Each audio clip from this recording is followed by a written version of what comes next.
आज हमारे साथ हैं योगेश। योगेश का परिचय मैं आपको कराऊं। योगेश एक बहुत ही होनहार छात्र हैं।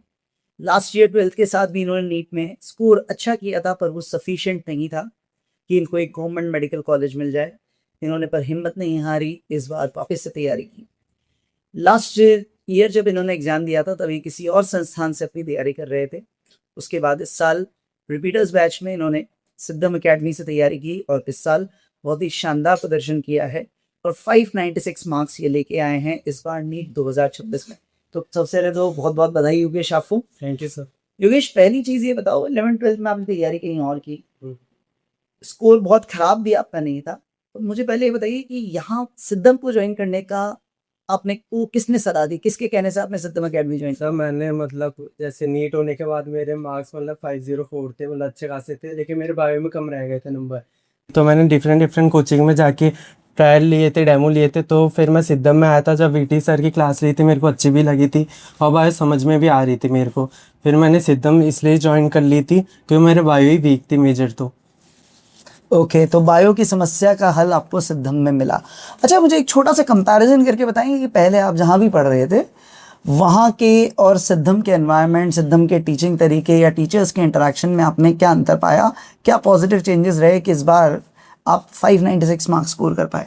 सर पहले जिस कोचिंग में मैं पढ़ता था ना, उसमें सेल्फ स्टडी का टाइम ही नहीं मिलता था। 8 घंटे की तो क्लास ही चलती थी, फिर बच्चा सेल्फ स्टडी करेगा, वो घर जाके थक जाता था ऐसे।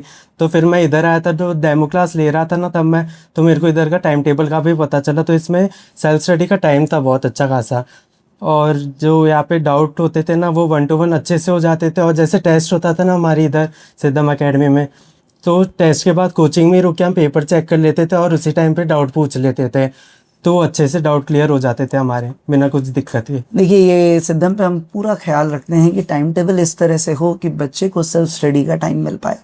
और जो बात ये कह रहे हैं कि टेस्ट के बाद मोस्टली हम टीचर्स यहाँ अवेलेबल रहते हैं बच्चों की हैंड टू हैंड, उनके इमोशंस को भी कंट्रोल करने के लिए कि पेपर अच्छा या बुरा जैसा भी चाहे, उसी वक्त हाथों हाथ उनको एक प्रॉपर फीडबैक भी देते हैं कि भाई आपको अब अगले टेस्ट से पहले अपने में क्या क्या सुधार करने हैं। यही कंसिस्टेंसी, यही पर्सनल मेंटरशिप रीज़न है कि हमारे जो आप बोले कि प्रतिशत सिलेक्शन जिसकी अपन बात करें, देखिए टॉपर की बात से ज़्यादा इंपॉर्टेंट होता है कि एक संस्थान की विश्वसनीयता या वो कितनी मेहनत बच्चों के साथ कर रहा है, वो इससे पता चलता है कि उसके कितने प्रतिशत विद्यार्थी सक्सेसफुल हो रहे हैं। उन पैमानों पे आप देखेंगे तो सिद्धम शायद पूरे इंडिया में सबसे हाई परसेंटेज सिलेक्शन वाले इंस्टीट्यूट्स में गिना जाएगा। योगेश, मुझे एक चीज़ बायो से रिलेटेड ही और बताइए कि बायो में स्पेसिफिकली, कि बायो में यूजुअली बच्चे ऐसा मानते हैं कि बायो तो फॉर ग्रांटेड है, वहाँ तो अपन नहीं भी पढ़ेंगे, एनसीईआरटी से तो पेपर आना है, तो नंबर तो आ ही जाएंगे बायो में।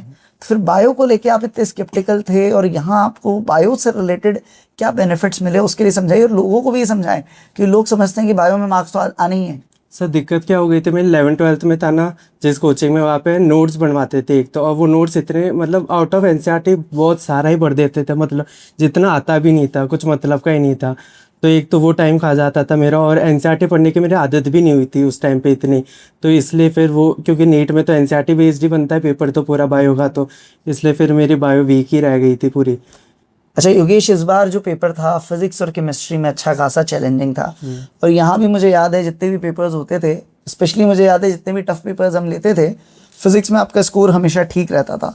तो फिजिक्स और केमिस्ट्री में आपको यहाँ से क्या हेल्प मिली, ये भी एक बार विस्तार से बताएं। सर 2025 में दिया था फिजिक्स का पेपर, जो नीट में दिया था वो एकदम अनएक्सपेक्टेड आ गया था और हार्ड था, इतने क्वेश्चंस की प्रैक्टिस भी नहीं करी थी हार्ड की। तो इधर आके मैंने फोकस उस पर ही करा कि क्वेश्चन अच्छे लेवल के हो, और अच्छे से जेईई मेंस की भी करे थे। और जैसे एनजी सर है, वो केमिस्ट्री में एडवांस के क्वेश्चन भी कराते थे क्लास में कभी कभार। और जैसे एनजी सर है ना, वो एनसीईआरटी रीड करा देते थे। जैसे फिजिकल केमिस्ट्री जो होती थी वो एनसीईआरटी कोई रीड करता ही नहीं है, स्टूडेंट भी नहीं करते, वो छोड़ देते थे स्टूडेंट भी।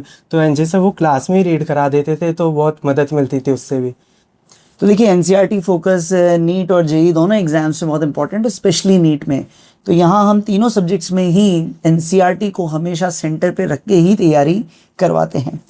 अच्छा योगेश, आप मुझे बताइए आपका नेटिव प्लेस कौन सा है? आप रहते अजमेर में हैं, पर शायद प्रॉपर आप अजमेर से हैं नहीं, तो वहाँ से भी वहाँ तैयारी कर रहे हैं उन बच्चों को आप क्या संदेश देना चाहेंगे कि जहाँ से आप हैं वहाँ से कई सारे बच्चे अजमेर आके तैयारी करते हैं, तो अजमेर में अब इतने सारे कोचिंग इंस्टीट्यूट्स हैं, तो उन्हें आप सिद्धम पे आने की सलाह देंगे या नहीं देंगे? सब मैं तो दूंगा, मेरा तो हुआ है, इधर से ही हुआ है मेरा तो।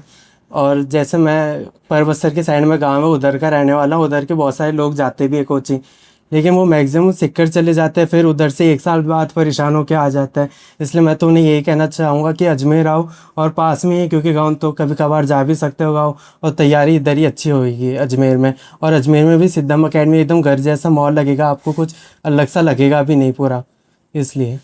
अच्छा, मुझे एक बात हो कि जो आजकल कहते हैं कि तैयारी के अंदर बहुत स्ट्रेस होता है, टेस्ट होते हैं, टेस्ट के मार्क्स आते हैं, ऐसा कभी नहीं हो सकता कि आपके मार्क्स हमेशा अच्छे ही आएँ।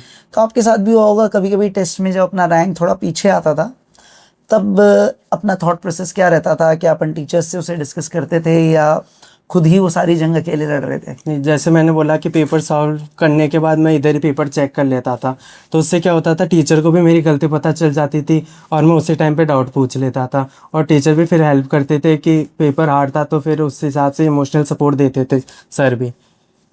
ओके, तो ये थी योगेश की कहानी। बहुत जल्द कुछ और भी सक्सेसफुल स्टूडेंट्स के इंटरव्यूज़ के साथ में आप लोगों से मिलेंगे। और ये बात हमेशा ध्यान रखिए, अजमेर में अगर आपको नीट की तैयारी करनी है तो शायद आपको कुछ और सोचने की ज़रूरत नहीं है। जैसी हमारी टैगलाइन है, थिंक नीट, थिंक सिद्धम।